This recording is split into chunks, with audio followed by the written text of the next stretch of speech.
Hello and welcome to the second of 6 webinars in the Frequently Asked Practice Queries series. This video will be focused on issues of conflict of interest.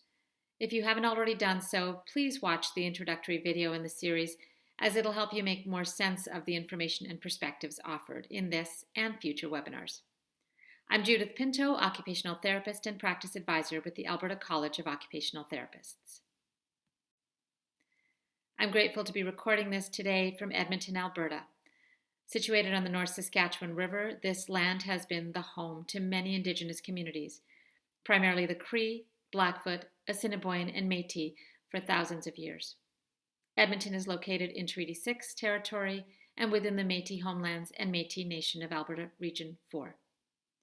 The photo on your screen is of the Rossdale Cemetery, a memorial built on traditional burial grounds that were found on the Rossdale Flats. Part of EPCOR's power plant site, the discovery of the remains resulted in a section of the site being blocked off. The City of Edmonton, EPCOR, descendants of traditional bands of the area, and other community members came together to create this memorial, which was officially opened in 2006 and is protected by law. Let's begin with the definition of conflict of interest, and this is taken from ACOT's Standard of Practice. Conflicts of interest occur when the registrant has competing professional and or personal interests. A conflict of interest may relate to family, friendship, financial, social, political, professional, or other factors. The conflict may be potential, perceived, or real. A conflict of interest can compromise the registrant's professional judgment, decisions, or ability to act in the best interest of the client or public. While not all conflicts of interest result in unethical or improper acts, any conflict of interest has the potential to erode trust in and the integrity of the registrant and the profession. I encourage you to review the conflict of interest definition closely for your information. Most conflict of interest questions have the sense that there's some dynamic tension between two options.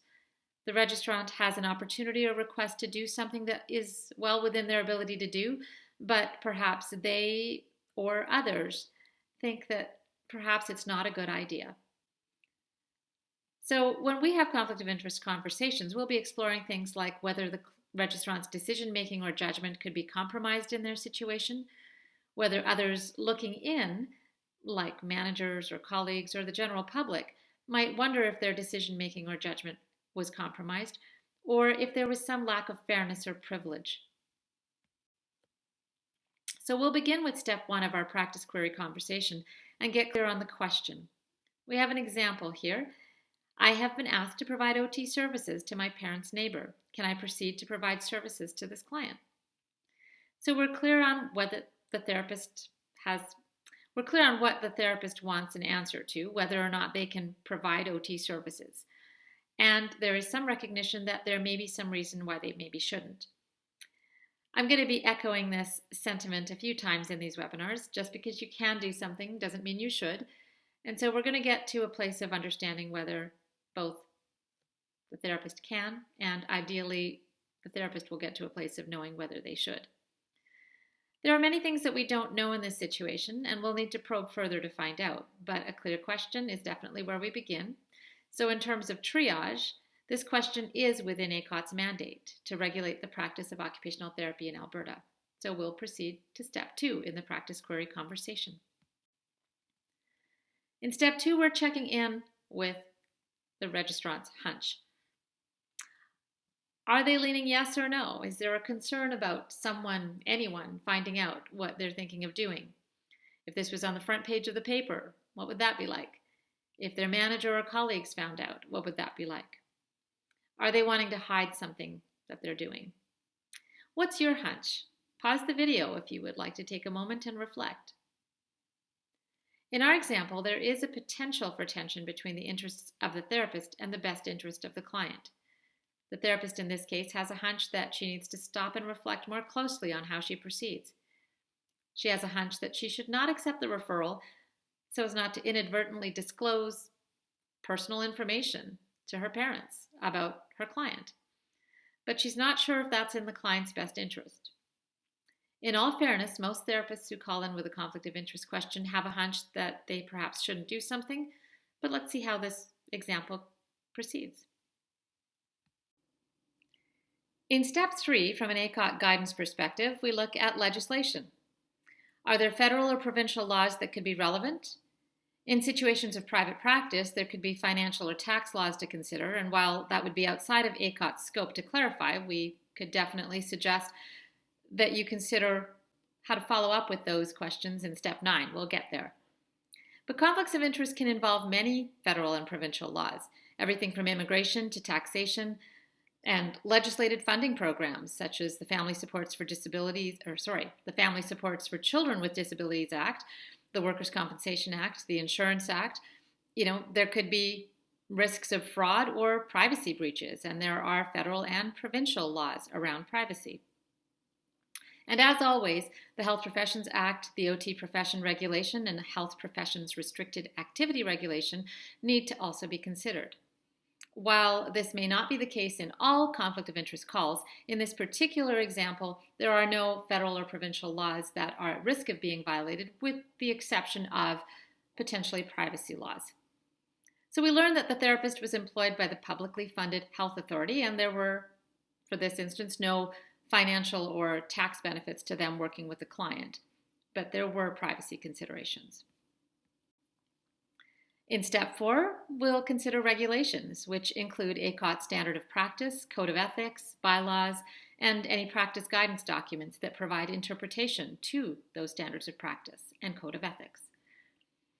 In conflict of interest situations, the standard of practice, maintaining appropriate professional boundaries, states that a registrant maintains appropriate boundaries between professional and personal relationships and avoids or manages conflicts of interest.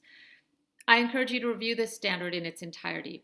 However, I will draw your attention to Performance Expectation 4, which states that a registrant manages conflicts of interest that cannot be avoided and documents steps taken to avoid and manage any conflicts of interest, and Expectation 5, which states that a registrant takes reasonable efforts to refrain from providing services to an individual with whom the registrant has a close personal relationship or with whom appropriate boundaries or judgment cannot be established or maintained.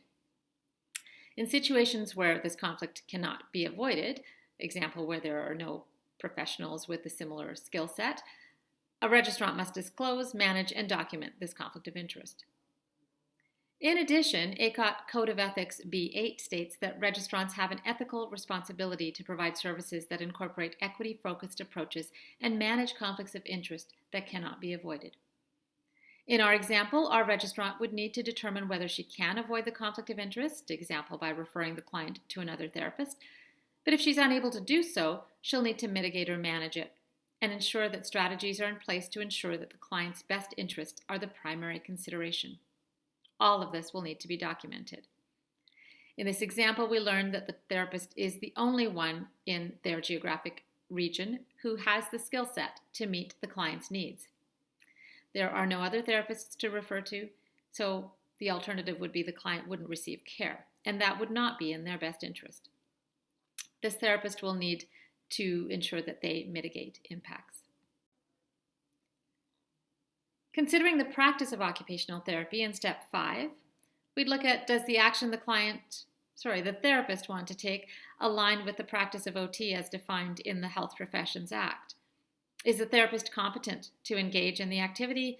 Does it align with the expectations of the employer, clinical context, or policies and procedures? And is the client able to offer informed consent? Please note that many employers have specific policies around conflicts of interest and disclosure of information for that matter. Please ensure that you are familiar with your employer's policies around both. If a client were involved, they would need to be advised of potential risks, benefits, and alternatives given the conflict of interest. Shining a light on conflicts of interest help to mitigate and manage the potential for a perception of a conflict of interest. In the case of our example, the therapist received the referral through the employer's typical referral processes from a colleague on the team and was expected to provide services in a timely fashion. As per employer policies and procedures, the conflict of interest could be avoided by passing the referral on to another OT on the team. However, in our example, there were no other OTs for that therapist to refer on to. The client would need to be advised of the conflict of interest and the risks, benefits, and alternatives to the therapist providing services, including potentials for breach of privacy.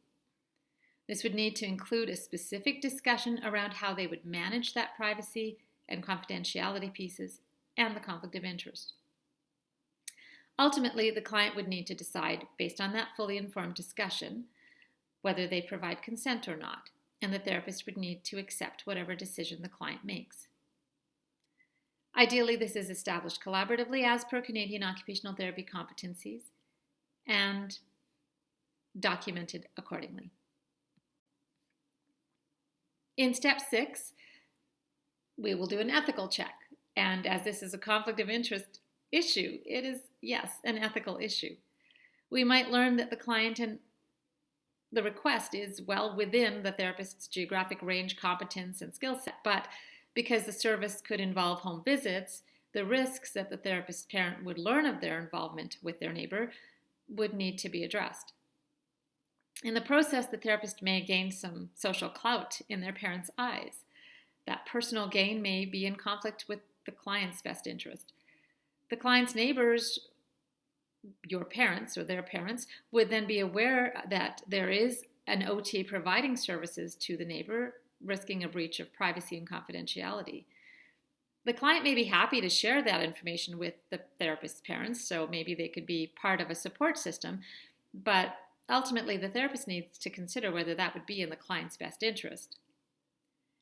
In our example, the therapist is likely very aware that their parents may have already given them perspectives or opinions on their neighbor's situation.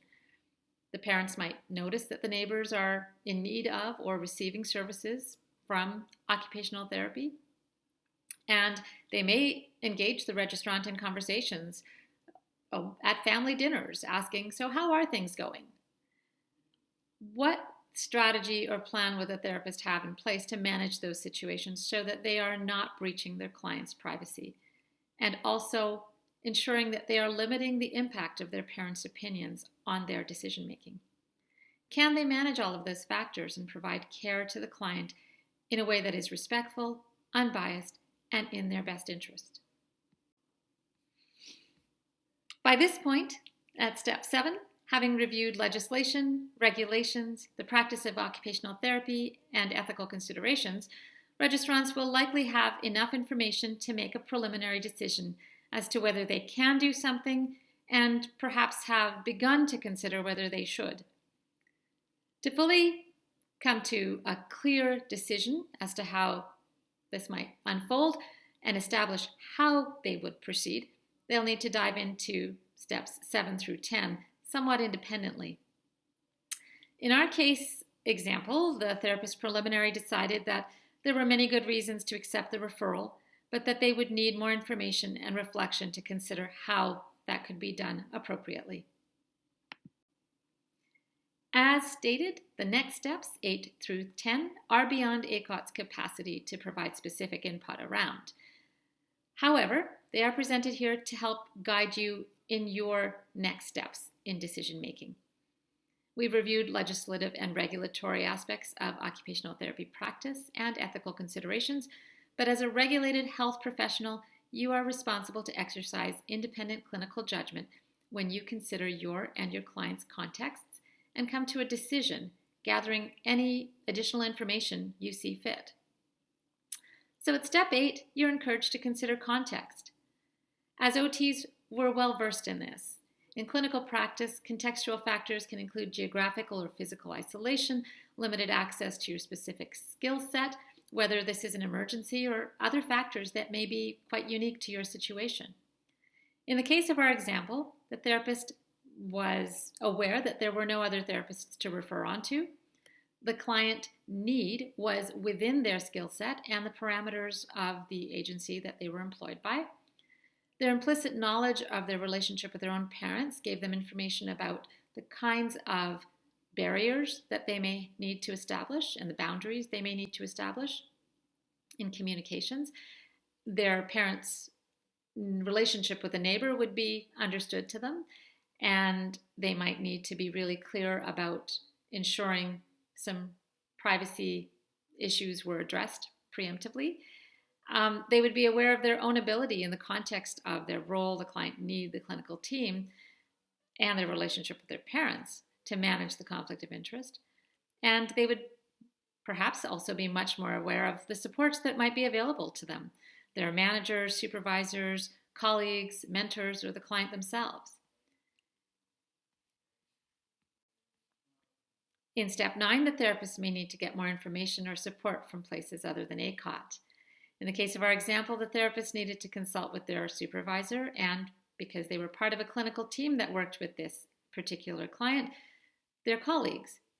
They were able to establish a clear plan so that they were able to manage the conflict of interest.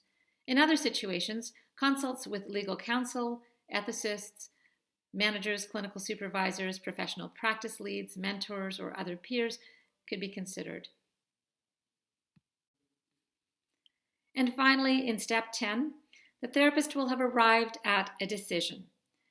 Ideally, they have had a chance to consider whether everyone's needs or perspectives have been addressed, and if there are limitations or consequences, if there might be ways to minimize their impacts.